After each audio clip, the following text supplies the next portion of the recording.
Thank you, everybody, for joining us tonight. We do have Ben Woodward with us. Ben is going to help us wrap up this segment, this component that we've been working on by providing some great knowledge information to us. So, Ben, I'm going to turn it over to you. Thank you. So, over the last few weeks, we've talked about some critical things. We've gone through this whole journey, haven't we? Beginning with establishing our own vision. What are the core activities we need to be engaged in to create revenue, income in our business? What that looks like in regards to volume of work. We've all gone through the process of how to invite, how to follow up, how to deal with objections, how to get people on board, how to get them to sign the dotted line and get going, how to get them started strong. And now we're coming to a critical point. And it's interesting to me that this is the final message in this segment, because to me, this highlights the importance of this subject, this topic tonight. Of all the skills that we have, what do you think is one of the most important skills to have? Any thoughts? You can raise your hand, put it in the chat. What do you think is a real revenue driving, business strengthening skill in order for you to succeed? Let me see, we've got a couple of things coming through here. Be a good listener. The follow-up, yet listening again has come out a second time. Communication, belief, yeah. Okay, some good ones here. Inviting people to events. Spot the royal diamonds in the room, yeah. Jack and Karen Ensign have given the answer. Offer a solution. The answer is this, what Jack and Karen Ensign have just said, inviting people to events. I want to give you a bit of science behind this to give you context. And then we'll talk about how to do this, right? Because if you'll notice, there are hundreds of companies in our industry, aren't there? And they all sell different products, from telephony services, broadband and mobile phone services, that type of thing, to nutrition, to skincare, to hair care, to cosmetics and makeup, you name it, to cleaning products for under the sink, in the kitchen, in the laundry, you name it. We've got it all. Yeah, even insurance services, that type of thing. Okay, but we all have certain elements of our business in common, and there's a reason for it. Every single one of these companies, you go to all of the top 100 companies. In fact, you can go to all of the top 500 companies, and you can Google that, by the way, if you're interested, to see who are the top 500 companies in our industry, and they'll be listed according to revenue. That being the key indicator, according to that list, of what makes them top, right? So top in terms of revenue. They all have this in common. They all have events. They all have an event schedule. They all get together and meet. And that's really important. Why is that? Is that just by chance? Is it simply a matter of we're copying what everyone else does, and this seems to be an important ingredient, so we'll throw it in the mix and do it too? No, it's really important. And I'll tell you why. And it comes down wonderfully, believe it or not, to biology, right? And you go, what, really? How does biology have to do with, what does that have to do with this? Our body is made up of lots of different systems: the endocrine system, the lymphatic system, the skeletal system, the nervous system, your circulatory system, and so on and so forth. Lots of different systems. Almost all of those are closed loop systems, meaning they self-regulate. I can't come into your room, for example, and by nature of my attitude and behavior, influence your endocrine system or your lymphatic system, right? I can't suddenly have an impact on your skeletal system unless I really get involved, right? It's not going to happen. They're all self-regulating. And if you're healthy and well, they regulate themselves pretty good. However, our emotional system is not a closed loop system. It's an open loop system, meaning in order for us to have regularity and to be balanced, we need interaction from others. We need to have that interplay. At a very basic level for survival, this is necessary, because if my emotional system was closed, as a father, I've got a 1-year-old girl crawling around my house outside in the living room, just out there outside of your view. If she fell over and hurt herself and started to cry, and my closed loop system, my emotional system is closed loop, I wouldn't care. It wouldn't trigger a response in me, and I would do nothing. Which means if we didn't have that open loop system, we wouldn't survive as humanity. It's built in for our own survival, for us to be able to interact with others, to give each other strength, to help us to survive, but also to help us to thrive. We've certainly seen that when we've had all of this extra kind of imposed isolation over the last couple of years, where that's actually caused strain on people's emotional systems. Yeah. And we've seen mental health challenges skyrocket as a consequence because people need that interaction. So at a very extreme level, we can see, okay, as human beings, we need to interact. We need the involvement of others in order for us to have balance and harmony and some type of well-being in our lives. We also notice, though, and I referenced this on my call on Tuesday, that we also have this at a much higher level as well, where we rely on the influence of others in our decision-making. And if you look at how websites are set up online now, and I've used the example of Netflix 1,000 times, how many of you, just out of it, you can just raise your hands, have Netflix or a service provider like Netflix in your home? Yeah, maybe Amazon Prime or Disney Plus or whatever it might be, yeah? Okay, this is what happens. Almost every single one of those providers has a 5-star rating system, don't they? They want you to watch as much of their stuff as possible, but how many of you see something that you think is all right, spot that it's got 2 stars, and then decide not to watch it? All the time, yeah? I won't watch anything that's 2 stars. I won't watch anything that's 3 stars, right? It's got to be 4, 4.5, 5. There's got to be in that threshold, right? So what we see is we're now conditioned as human beings to take that need for influence from others right all the way through, not just for survival with a parent and child scenario, all the way through to our decision-making hierarchies that we set up and manage our lives by, right down to what TV show we might choose to watch. What book am I going to buy? I go onto Amazon, select a book, 3 stars, I might give it a miss, right? It's only got a handful of reviews, I'm going to pass it, okay? So we do the same thing, whether we're buying a new book, watching a new TV show, you name it. We require the influence and opinions of others to shape and form and influence our own. So what happens then when you have this herd mentality, because we are herd creatures, we are born to be together in communities. I studied for a season at university, social anthropology, which was looking at all sorts of different societies and communities within our social framework and doing some comparisons, trying to avoid ethnocentricity, which is looking at someone else's culture through the perspective of the superiority of your own, right? Let's kind of break away from that and kind of look at others kind of in an unbiased way.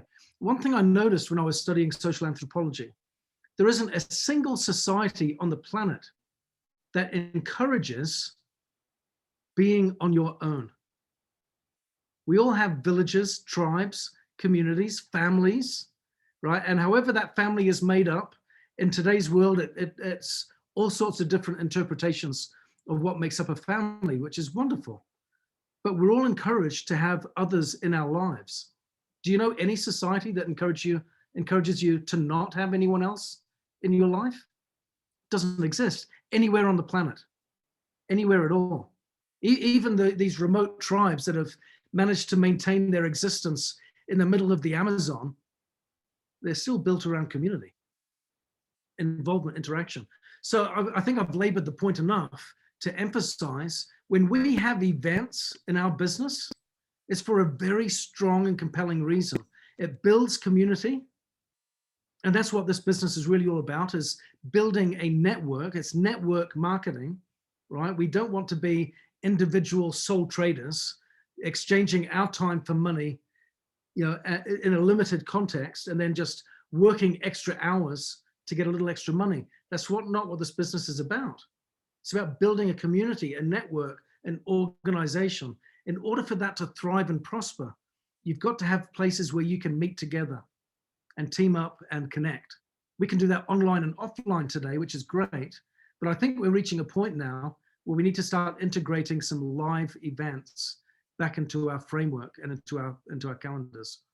I'm looking at Kimball right now because she's wearing a beautiful bright green top for a start. But I had the chance of meeting her not that long ago when we did the Humans Being More with Jeff in Atlanta. It was great getting together, wasn't it, Kimball? And just spending that time just to sit together, hang out. Absolutely. Yeah, it was needful. I came away going, I needed that. It wasn't just a want, it was a need. I needed that time. That was really important. So I want to emphasize the vital importance of not just attending events yourself, but inviting people in your team, prospects, customers if it's a customer related subject or theme, for example, but definitely prospects and teammates, active and inactive, to events. And this is one thing that I really want to emphasize. We need to do a stronger job of that. We've got a wonderful schedule of events that we have on a weekly and monthly basis, right? And we promote it every week. And on every event, you know, whether it's the Seiko Kai and the Master Days, they always promote what's coming up next and the next events and what have you. And we've got a core schedule and an events calendar in our back office. We need to use these. So I want to ask you, what level of priority? You may want to answer this. It may be a question, that doesn't require an answer. You don't necessarily have to answer this if you don't want, but it may be a question that might bite a little bit when you think of the answer. What level of importance on a scale of 1 to 10? 10 being very important. I do it all the time. I build my schedule, my own personal schedule around marketing, promoting, advocating, following up on event attendance, all of that kind of stuff. And I engage in creating my own materials to promote. I get people there and I make it happen. And it's a central part of my business, to 1 or 0 being, I don't do anything at all. I might show up occasionally, right?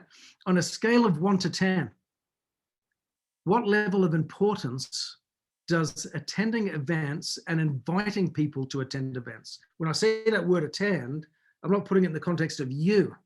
I'm putting it in the context of your team, your prospects, your contacts. In the context of them attending your events, on a scale of 1 to 10, how much preeminence does that get in your planning and your Nikken time? Does it need more time and attention? Yeah, I'm seeing a lot of heads nodding. Okay, this is good. So we're having a very, very relevant conversation, aren't we? I want to share a couple of things that we can do to make it straightforward when it comes to events. I'll tell you one thing that I did. One thing, you know, pre the pandemic, as you know, I used to host a big event every year, right? And it would cause me a degree of stress because I would have to book out the hotel room and promote it and pay for all of that stuff in advance of any ticket sales. So getting people to the events was kind of important, at least to say, let's try to break even, you know, over and above, you know, making sure everyone has a great experience. You got some logistics and administration there that makes it important. But one of the things that I did that worked really well in getting people to my event was I was at Mike DiMuccio's event. And what I did, I think it was at Mike's event. I was at an event and I had a little bit of time at the end of one of the nights. And I said, anyone that signs up and gets their ticket for the next event tonight gets a free bracelet, which you can only get in Europe. And Kim and I bought a load of bracelets. Some of you are nodding because you got some of the bracelets. Yeah, I can see it. I got 80% of our event ticket sales that night. Now, as an event organizer, I could sit back and relax a little bit and go, oh, that's taken the stress out. But what it did, which was even more important, was it got people to the event. One of the things that is a great way to get people to meetings, the best time to invite is when people's energy is high. When someone's feeling the energy, the devotion, the commitment, the engagement, the vision, the excitement, all of which is generated at an event, when is the best time to invite them to come to the next event? At that event. Yeah. And all of the great event hosts that I've seen in Nikken and outside of Nikken, Tony Robbins is a master of this. If you've ever been to one of his events, he books out his next event and all sorts of different events right there in the meeting. That's a big segment of his own events, is getting people to the next one. Okay, so what you want to do is first off, start by having a firm commitment to get people to the next event and understand this principle. And Jack and Karen Ensign will advocate this, and I'm sure we'll kind of nod their head when I say this, that this business is built from event to event. Wouldn't you agree that, you know, when you've really been thriving, really moving things forward, it's from event to event that it happens, isn't it? So, and Mike DiMuccio, what does he always talk about? The rhythm of the business. Why is he talking about that rhythm? Because it's really emphasizing we build from event to event, from meeting to meeting. And it's not about us attending ourselves, it's getting other people there. So we want to start off by making a priority of the next event in the calendar. Okay, let's make that a priority. Let's do some research. Let's get some real time invested into how we can promote it, get the benefits. Who's going to be the keynote speakers? What's going to be the agenda? If it hasn't been promoted yet, then badger Ruben, right? If it's going to be, if the next one's the Seiko Kai, okay? If that's going to be the next event that you say, I'm going to make that the next event that I get my people to, I'm going to need to know in advance what's happening because I'm really going to do a drive here. Put the pressure on them, right? And say, Ben told me to do it, right? If he gives you a hard time, Ben said that I'm going to give you a hard time, and say, we need the speakers, we need the program, because I need to promote this. Okay, it doesn't work to promote it the night before. You're doing it well in advance, okay? Because people have very competitive schedules nowadays, don't they? So you want to make sure that you respect their time, give them advance notice, give them a reason to come. And that reason isn't to do you a favor, right? Because that's what's in it for me, and it's all about what's in it for them. Okay, so you want to make the first thing that we're doing here is make the next event in the calendar your priority. Carve out time in your schedule that you devote to Nikken, not just to adding people to your list and doing your contacting and your follow-up and your ABCs, but to invite people to that event. You want to have that invitation meaningful. What's in it for them? What are they going to get from this? Show me the money is that famous phrase from Jerry Maguire. Show me the money. Why is this so important for me that I'm going to cut out a couple of hours of my day on a Saturday to show up to this? Make it valuable and relevant for them. Okay. Once you've gotten some commitments, send out save the dates reminders, get them on an email thread, create a group on be it WhatsApp or some other social media messenger platform. You can create groups there, or even groups in email, yeah, or in text, right? But pick your preference for communicating, one that will be the most efficient for them, not the most convenient for you, right? You've got to put yourself in the mind of the guest here. What's best for them? What's the best method of communication for them? Create a list so that you can email out to them or text them little reminders, save the date, put this in your calendar. And if you put the detail, the full date and time in your message, then it automatically hyperlinks that so that they can hover over it and it goes, shall I add this to your calendar? And they can just go click. Yeah. So take your time in crafting that message to write the date out in full so they can just click and add to calendar nice and easy. It saves them a bit of a headache, or because what's going to happen if you don't do that? They'll go, thanks for the reminder, and it'll stay in their inbox or in their phone, right? You want to get it into their calendar. So write the time and date out in full for that. Have some teasers. Make this fun. When we've got these events that are being co-hosted and supported by Nikken and the field, what you want to do is make these your unique events. Just look at it this way. If you're not hosting or participating as a speaker, and a number of you have spoken on these events and participated anyway, but this is how I would treat it. I want you to imagine that the Seiko Kai or the Master Day or any of the events throughout the week that you want to invite someone to, I want you to treat it like it's your event. You might not be the host or hostess, right? You might not be controlling the agenda, but there's a ton of things that you can do around that. Like I said, promoting and marketing it, what's in it for them, send out the save the date reminders, that kind of thing. But also, why not do some fun things as well, where you facilitate your own raffle, your own cool giveaway, for those that are attending on behalf of your group, yeah? So that you have some after the meetings that take place. One of the key ways that I always evaluated the success of a meeting, when I wanted to know how good it was, and this is talking about a live event, is I would always look for how long people were hanging around. It was the meeting after the meeting that really, to me, that really mattered. If I, and I hate to say it's happened, and I'm sure all of you have experienced this, in your lifetime in building. We've all had those events where it's finished, and then as soon as the event has passed, people have walked out and left, and I've gone, oh my gosh, that was a disaster. They all left punctually, right? That's a nightmare. I don't want that happening. Okay, what I want is I can't get them out the door. I'm wanting to get home. I want to go to bed. I'm tired now. I'm exhausted from hosting the event. Will you go meet in the lobby, right? You want to have that moment. You want to have that. That's the best problem to have. Okay, so how do you do that in a virtual environment? Well, you've got to facilitate some after the show contact. Yeah. And if you're having these little activities where you say, hey, look, we're going to have our own raffle, or we're going to have our cool giveaway, based on how you participate, or we're going to have our own chat group while the event is on and we're watching it in Zoom. We've got our own chat group going on in WhatsApp where we're talking together, and we know who's attending from my team because we're chatting. Oh, I love that. I'm going to post that quote there. I took a screenshot, right? And the one that gives the best feedback gets a prize. What does that mean? It means that they're engaged, they're participating, and you have a great chance to follow up and say thank you. And you've got a reason to connect and follow up with them afterwards. All of this is about engagement. The benefit of these meetings is it helps to build belief.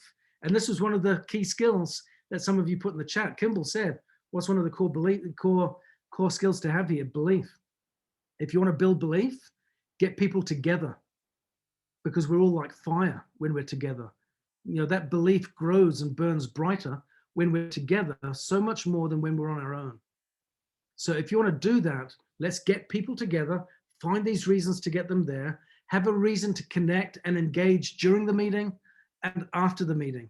And like I said, if you've got them on a group where you're sending out reminders to make sure that they come, that's effective follow-up, then you can use that same group and forum to chat while you're participating.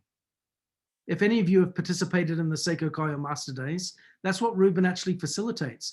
He puts together a little group chat in WhatsApp where all of the participants are in, and we can communicate during the meeting if we need to. And of course, he sends out reminders beforehand. So Ruben's doing this behind the scenes. We need to do the same thing. Do the same thing. Like I said, treat it like it's your event and have that level of engagement and participation during and after, before, during, and after. Okay, create some social media profiles for this. Why not have your own social Facebook page? Now, many of us have our own personal pages, and we kind of mix the two.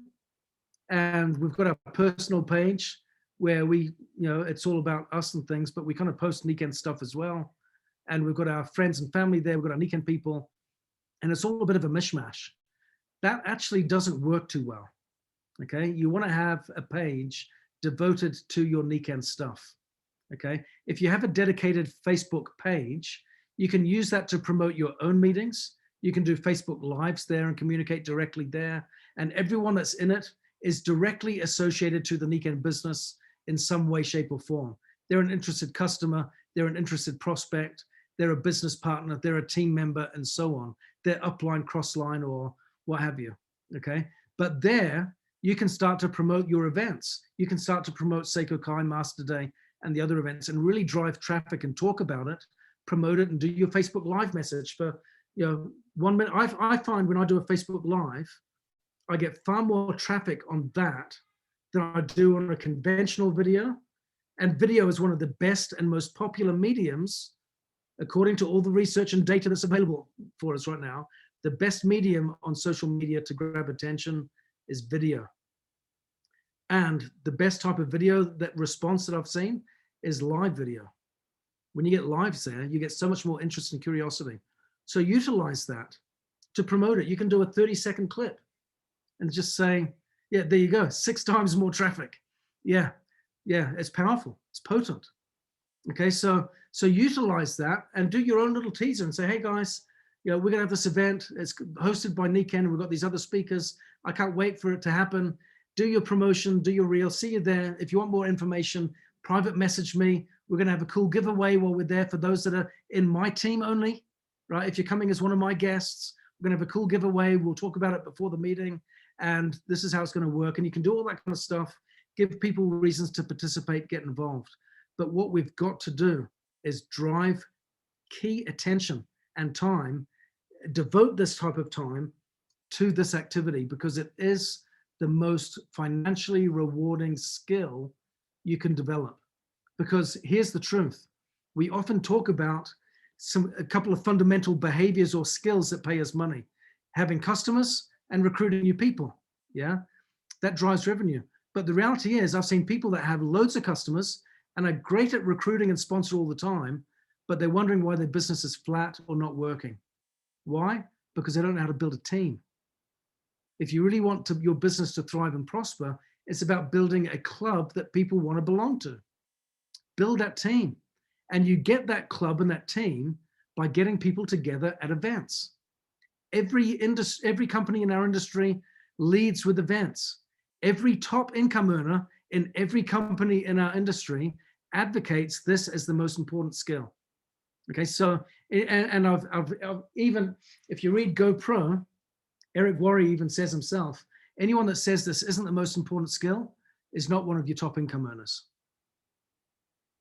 So pay attention to that principle. Yeah, the top income earners say that, not to be on the same page. There's no private agenda with that. The benefit is, it benefits the group. Why? Because biologically, our emotional system is an open loop system.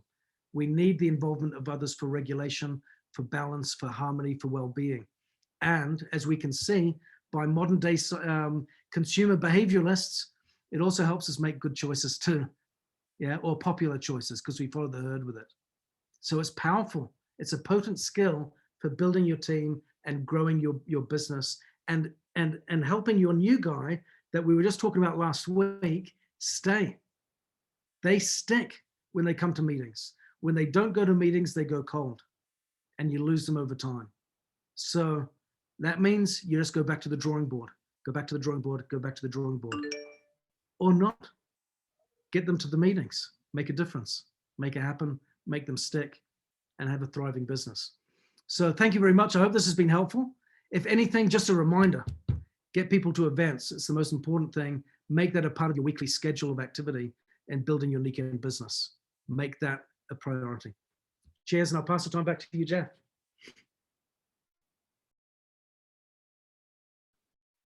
Ben, thank you. If it wasn't for humans being more, I would not be part of Nikken. I went to an event. It was awesome. I loved it. I'm like, yes, I want to be part of this. And 24, 25, 26 years later, I'm still here. 26. Can I add a point on that, Jeff? Because you just raised something really powerful. I believe one of the greatest recruiting tools that we have in Nikken is humans being more.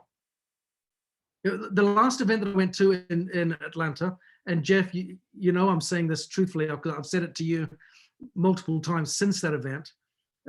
Jeff is the best facilitator, trainer, coach I've ever worked with. He is phenomenal. And that event in Atlanta, Georgia was just perfection. It was masterfully delivered. And I mean that legitimately, masterfully delivered. It's one of the best recruiting tools that we've got. Bring people to one of those events. They'd be foolish not to walk away and say, I want to be a part of this. Yeah, it's a powerful resource. So when Jeff announces these events, get them in your calendar and get people to them. So sorry, Jeff, back to you. No, thanks, Ben. I appreciate that. I'm not a coach or a trainer, though. I'm a game show host. Let's face it, I'm a game show host. So, Ben, thank you. Events, crucial. And this wraps up this first component in our income phase of recruitment. We are going to focus on 3 areas: recruitment, rank advancement, and retailing. So we've completed this first area. I'll make sure that you have all of the videos. I've compiled them up through follow-up, but I'll add on these last couple, getting people started right, and events, to make sure you have the entire series of everything we've gone through with recruitment. We'll move into now rank advancement and just some key ideas about rank advancing to executive, rank advancing to silver, how it is that we help people to make those next steps as we grow and build out our team. And that final component of retailing, we'll talk about beyond that. But that will then wrap up income. We'll then move on to community, and we'll move on to influence and look at those ideas of those important components of our Nikken business as well. So Ben, as always, thank you so much for being with us tonight. We'll see everyone next week. Those of you who are part of Speak Now, our Humans Being More weekly course, will continue on Tuesday. Thanks everybody for being with us tonight, and we'll see you soon.